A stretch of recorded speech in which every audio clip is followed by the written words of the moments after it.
오늘의 말씀 열왕기하 24장 1절에서 7절 보겠습니다. 열왕기하 24장 1절에서 7절 말씀 보도록 하겠습니다.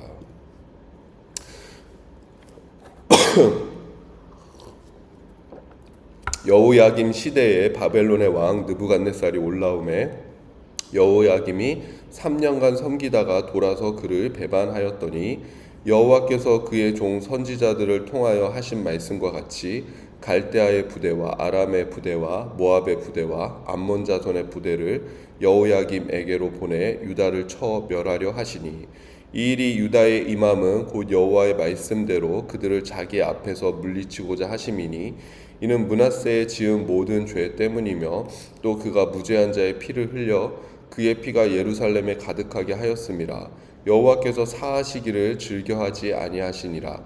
여호야김의 남은 사적과 행한 모든 일은 유다 왕 역대 지략에 기록되지 아니하였느냐. 여호야김이 그의 조상들과 함께 자매 그의 아들 여호야긴이 대신하여 왕이 되니라. 애굽 왕이 다시는 그 나라에서 나오지 못하였으니 이는 바벨론 왕이 애굽 강에서부터 유브라데 강까지 애굽 왕에게 속한 땅을 다 점령하였음이라. 아멘. 우리가 이제 이 열왕기 말씀을 통해서 결국 하나님께서는 이 왕들의 이야기를 통해서 누가 진정한 왕인가를 보여주고 계십니다. 그래서 많은 왕들이 있지만은 결국 진정한 왕, 진정한 통치자는 하나님이시다. 하나님뿐이 없다라는 것이 우리가 이 열왕기를 통해서 깨달아야 되는 그런 메시지이고, 근데 그 하나님의 통치가 어떻게 본다면 이 남유다가 지금 망해가고 있는 그런 상황, 또 이제 이후에는 남유다가 완전히 망해서 포로로 끌려가지 않습니까? 포로로 끌려가고 뭐 바벨론이라든지 뭐 아수르, 뭐 페르시아 이런 많은 제국들이 등장하면서 어떤 힘에 의해서 이 이스라엘이 이리 휘둘리고 저리 휘둘리고 그런 이제 어떤 수치와 수모의 역사들을 반복하게 되는데, 근데 성경에서 사실은 계속 강조하는 것은 그 가운데서도 사실은 하나님께서 모든 역사를 주관하고 계신다라는 것이죠. 이스라엘이 포로로 끌려가고 뭐 다시 돌아오고 또 그들이 흩어지고 다시 모이고 이 모든 과정이 사실은 하나님의 그 주권 속에 있다라는 거. 그러니까 역사의 주관자가 누구냐? 그러니까 단순히 이스라엘만 통치하는 그 왕이 아니라 온 세상을 다스리시는 왕이 하나님이시다라는 것을 보여주고 있습니다. 지금 요시야가 죽은 이후로 이제 이 남유다는 빠르게 그 멸망의 길로 향하고 있습니다. 그러니까 나라가 진짜 완전히 패망하는 그런 길로 향하고 있는데 중요한 것은 죄송합니다. 그 과정 속에서도 지금 하나님의 주권이 드러나고 있다라는 것이죠. 그러니까 남유다는 망하고 있지만은 그러나 그 모든 또 주권이 하나님의 손 안에서 이루어지고 있는 것이다. 그것을 우리가 좀 기억하면서, 이거 지금 굉장히 이게 슬프고 이게 좀 비극적인 사건이지만은 그러나 그 상황 속에서도 하나님의 어떤 손길이 있다라는 것을 기억하면서 이제 24장, 25장 이제 유다가 멸망하게 되는데 그 내용들을 우리가 좀 같이 살펴보면은 좋을 것 같습니다. 요시야 왕이 죽은 다음에 여호아하스가 왕이 되지만은 그 애굽의 바로 왕 느고 왕이 바로 그 여호아하스를 폐위시켜 버리고 그 다음에 이 여호야김을 이제 왕으로 세우는 것을 볼 수가 있습니다. 근데 오늘 24장 1절 보면은 여호야김 시대에 바벨론의 왕 느부갓네살이 올라오매 여호야김이 3년간 섬기다가 돌아서 그를 배반하였더니 이렇게 나오고 있습니다. 지금 여기서 역사적인 사건이 조금 빠져 있는데 이 BC 605년에 이 바벨론과 바로 이 애굽 군대가 큰 전투를 한번 벌이게 되는데 그것은 이제 갈그미스 전투다라고 그렇게 이야기를 합니다. 역사적인 사건이에요. 근데 이 갈그미스 전투에서 바벨론이 대승을 하면서 아수르는 이제 완전히 멸망하게 되고 역사의 뒤안길로 완전히 사라지게 되고, 근데 애굽도 이제 크게 패하게 됩니다. 그러면서 바벨론이 이제 고대 근동의 패권을 장악하게 되는데 이때 이제 이 남유다도 바벨론의 속국으로 이렇게 들어서게 된 것이죠. 바벨론의 통치를 받게 되는데 그 이후에 지금 이야기를 하고 있는 것입니다. 그 이후에 3년 동안 여호야김이 어쩔 수 없이 바벨론의 왕 느부갓네살을 이제 섬겼다가 3년이 지나면서 이 지금 이집트하고 또 이제 바벨론하고 한 번 더 전투를 하게 돼요. 근데 거기서 이제 이집트의 이집트가 조금 승리를 가져오게 되니까는 이때 이제 여호야김이 배반을 했다라고 그렇게 기록하고 있습니다.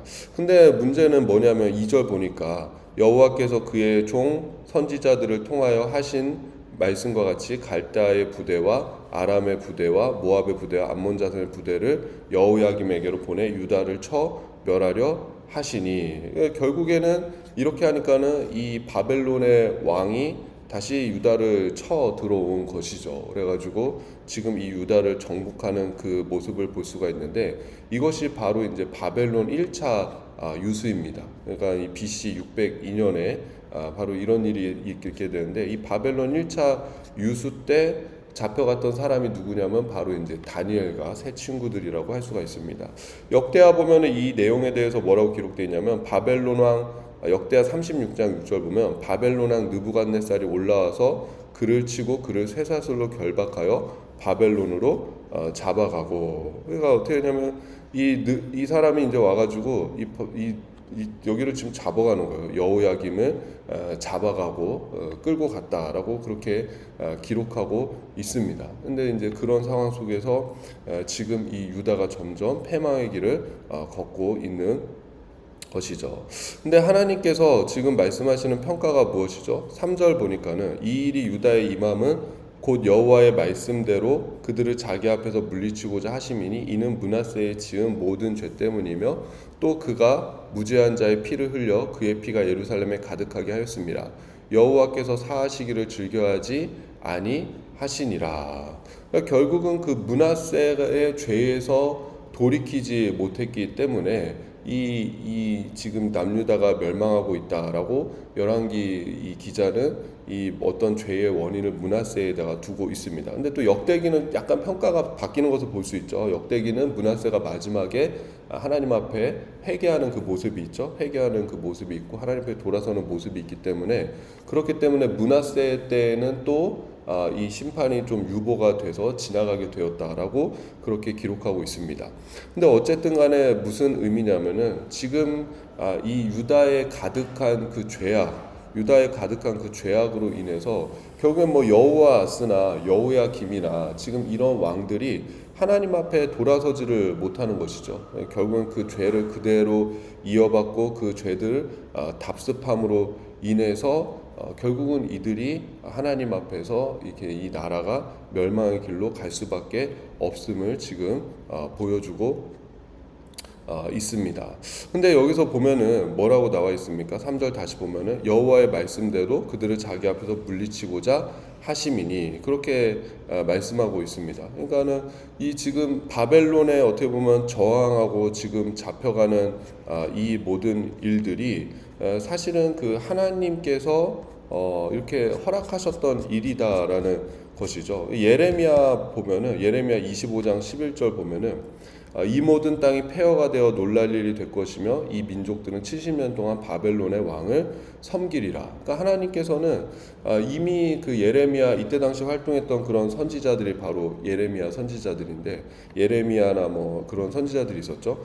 근데 하나님께서는 이미 예레미야 선지자를 통해서 지금 너희가 바벨론의 포로로 끌려갈 것이다 라고 그렇게 말씀을 하셨어요. 그래서 70년 동안 너희가 거기서 종살이를 하다가 돌아와야 된다. 근데 왜 70년인가 하면은 원래 레위기에 보면은 안식년 제도가 있지 않습니까? 7년에 한 번씩 이 땅을 쉬게 해야 되는 안식년 제도가 있는데, 지금 이 이스라엘이 통치하는 이 가나안 땅에 들어왔잖아요. 가나안 땅에서도 하나님께서 그 가나안 주민들을 몰아내시고 이스라엘 백성들에게 그 땅을 주신 이유가 뭐냐면, 그 가나안 땅에 사는 그 주민들의 죄악이 너무 심각하기 때문에 이제 그들을 심판하시는 것이죠. 심판하시고 이스라엘에게 그 가나안 땅을 맡기셨는데, 이스라엘 역시 그 가나안 땅에서 죄를 지은 거예요. 그러니까는 땅이 한 번도 안식한 것이 없는 것이죠. 그러니까 우리가 레위기에 보면은 7년에 한 번씩 안식하는 안식년 제도가 그렇게 있고, 뭐 7일에 한 번씩 안식일이 있고 7년에 한 번씩 안식년 제도가 있지 않습니까?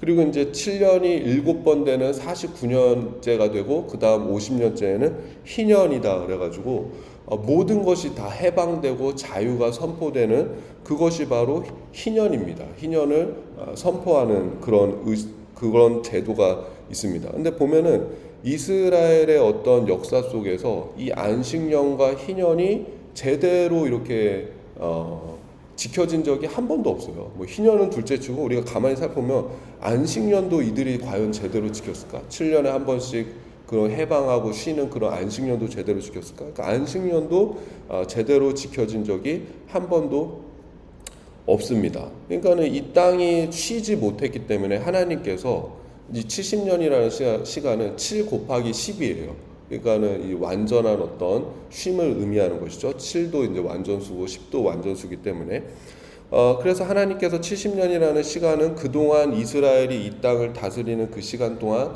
이 땅이 제대로 하나님의 말씀대로 안식하지 못하기 때문에 뭐 죄가 무성하고 뭐 이렇게 우상 숭배하고 그래서 쉬지 못하고 안식하지 못했기 때문에 하나님께서 이 땅을 쉬게 하신다라는 그런 의미를 가지고 있습니다. 그래서 이 70년이라는 시간을 가지고 있는 거예요. 근데 지금 하나님께서 그래서 이 바벨론에 어떻게 보면은 지금 이 여호야김이 바벨론에 반항하지 않습니까? 이것도 하나님의 뜻이 아니었던 거예요. 너희들 포로로 끌려가야 되는데 거기서 포로로 끌려갈 때 쓸데없는 저항하지 말아라. 왜냐하면 이 조금이라도 포로 생활을 편하게 하기 위해서, 그러니까 하나님의 어떤 징벌과 징계가 이미 결정된 것이고 거기서 조금이라도 너희가 편하게 생활하기 위해서는 쓸데없는 저항하지 말아라. 이게 어떻게 보면 예레미야를 통해서 하나님이 주신 메시지입니다. 근데 그렇기 때문에 또 이 예레미야가 고난을 당한 거예요. 이런 매국노를 받나? 저 바벨론이 우리를 삼키려고 그러는데 저항해야죠. 넌 어떻게 항복하라 그러고 포로로 끌려가라 그러고 거기서 싸우지 말라 그러고 이런 말을 하냐? 그러면서 그 예레미야가 막 잡혀서 두드려 맞고 감옥에 갇히고 그렇게 되었던 것이죠. 어쨌든 그것이 이제 하나님의 뜻이었는데 이제 이 유다 백성들, 이 여호야김 왕이나 이런 왕들이 계속 저항함을 통해서 그들의 이 포로 생활이 이제 더 괴로워지고 더 힘들어지는 것이죠. 근데 이것을 통해서 이제 하나님께서는 결국은 무엇을 말씀하시는 것입니까? 이것을 통해서 어쨌든 하나님의 주권 안에 있는 것이다. 이들이 이제 포로로 끌려가는 그런 모든 상황들도 결국은 하나님의 하시는 일이고 하나님의 주권 속에서 있는 것이다라는 의미입니다. 6절 7절 보면은 여호야김이 그의 조상들과 함께 잠에 그의 아들 여호야긴이 대신하여 왕이 되니라.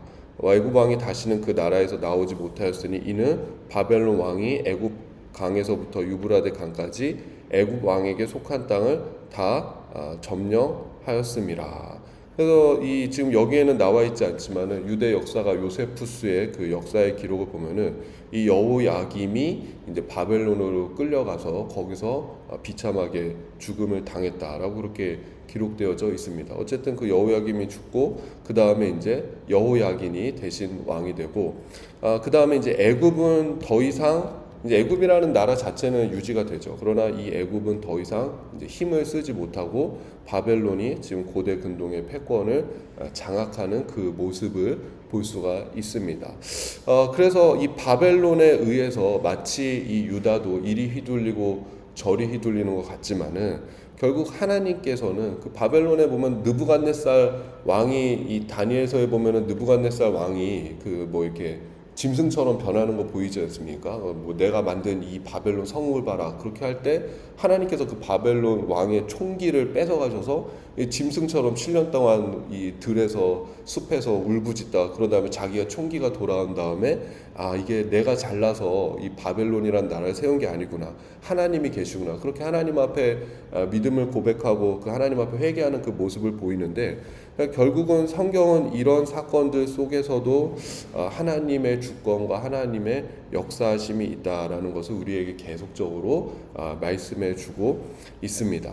우리가 오늘날 세계를 볼 때도 참 이 세계 열강들 속에서 우리나라가 참 이렇게 어떻게 해야 되나 막 이런 우리가 고민들도 있고 우리가 볼 때 하나님의 어떤 역사보다도 뭔가 주권을 가지고 통치권을 갖고 있는 자들에 의해서 이 역사가 다스려지고 주관되는 것처럼 보일 때가 있습니다. 그러나 우리의 믿음의 고백은 보이지 않지만 분명히 하나님의 역사와 하나님의 주권이 있음을 그렇게 믿음으로 고백하시고, 오늘도 보이지 않지만 그 하나님께서 또 나의 삶을 다스리고 계시고 나의 삶을 통치하고 계신다라는 그 믿음으로 좀 우리가 연결이 되어졌으면 좋겠어요. 지금 이 유다가 이렇게 패망에 이르듯이 어떻게 보면 내가 하는 일들이 잘 안 돼 보일 수도 있고 뭐 꼬일 수도 있고 점점 나의 상황들을 이렇게 지나갈 수도 있고, 엊그제 그 전유성 그 이 코미디언 돌아가시지 않았습니까? 근데 참 그분이 이제 발굴한 그런 제자들이 있더라고요. 그 중에 한 사람이 이제 조세호고, 그 중에 여자 중에 한 사람이 김신영이래요. 이 두 사람 다 아무도 인정해주지 할 때 이 전유성 이분이 이제 이 두 사람을 발굴해가지고 너희들 할 수 있어 그러면서 이렇게 키워냈다고 하더라고요. 그래서 막 끝까지 빈소를 시키는 모습을 봤는데, 근데 김신영 씨한테 그런 얘기 했대요. 그 가가지고 이게 병원에 있을 때 가가지고 교수님 이제 저도 한물 갔습니다. 그러니까는 그 전유성 교수님이 교수님이니까 그렇게 얘기했대요.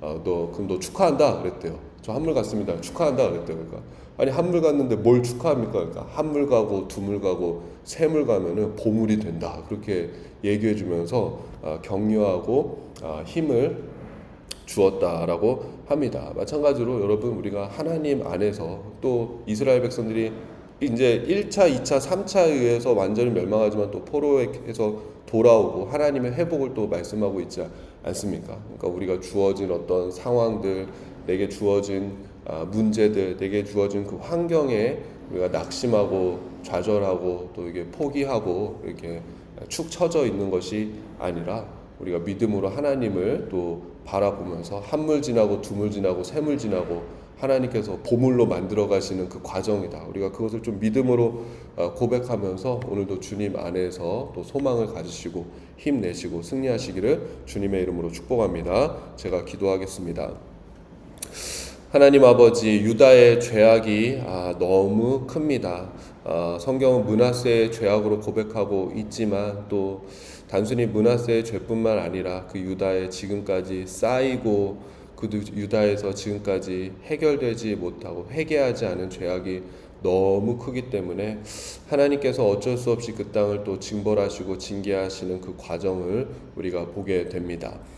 그러나 하나님의 징계는 마치 사랑하는 아버지의 징계 같아서 그 징계로 끝나는 것이 아니라 분명히 회복을 또 말씀하시고 또 우리가 새롭게 되고 살아나기를 원하시는 그런 하나님의 징벌이고 징계인 줄로 믿습니다. 바벨론을 통해서 하나님 이스라엘을 치시지만은 그러나 그 모든 것들이 또 주님의 손안에 있음을 고백합니다. 바벨론이 모든 것을 움직이는 것 같지만은 역사의 주관자 되시는 분은 오직 하나님이심을 또 고백합니다.